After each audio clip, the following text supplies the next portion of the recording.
I have a long history with the Dragon Quest series.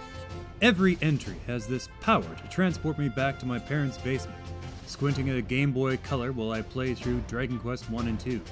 The slimes, swords, and music all carry this expansive lore that you can somehow feel with every new iteration.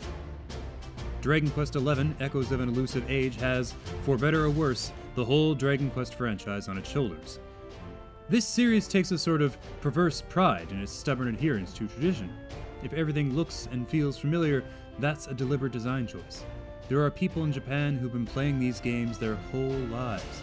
Release dates are practically government holidays. Does it work, however? Yes and no.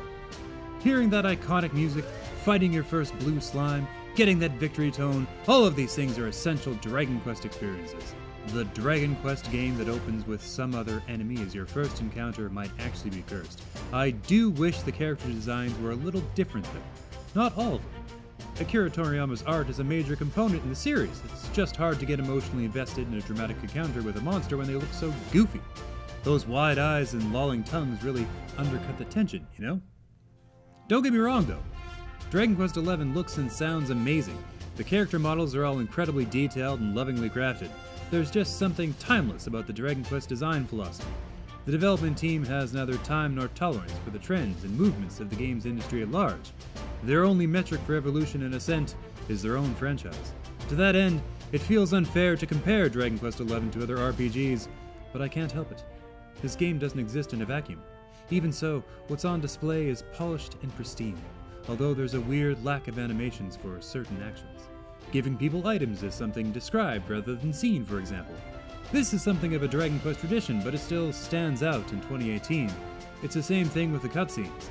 People don't emote the way you expect them to. It's a little bizarre, but not for Dragon Quest.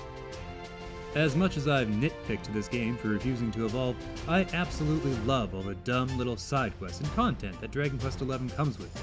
Hunting for mini-medals, gambling, crafting, and scavenging is a blast. Every time I come to a new town, I waste at least 15 minutes rummaging through every single building looking for loot.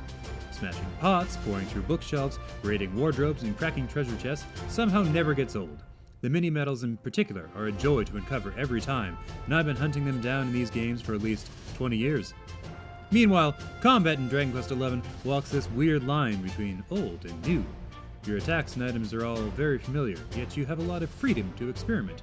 Everyone earns experience from every fight, which means you're free to change up your party at your leisure. Everyone has several different specialties, and resetting your skill trees is crazy cheap. On top of that, HP and MP recovery is accessible enough that you're free to get wild using spells and special abilities. The development team has worked to ensure that almost every encounter feels fast and frenetic. Combat never has to be boring, unless you want it to be. One of the new additions to the combat system are the pep powers. A character gets pepped up, their stats get boosted. If multiple characters are pepped up at once, they can sometimes perform combo moves.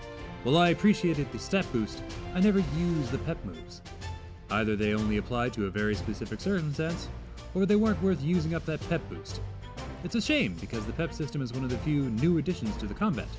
Otherwise, this is mostly a gradual continuation of the system that's been in place since the first game. Like any other franchise, Dragon Quest needs to keep changing and growing, however slowly, in order to survive. I want to see the series try new things, but I feel like the pep system either needs work or needs to be discarded. Dragon Quest games have always had amazing localization. To a certain extent, this remains true with Dragon Quest XI. The English accents and dialects are wonderful stuff.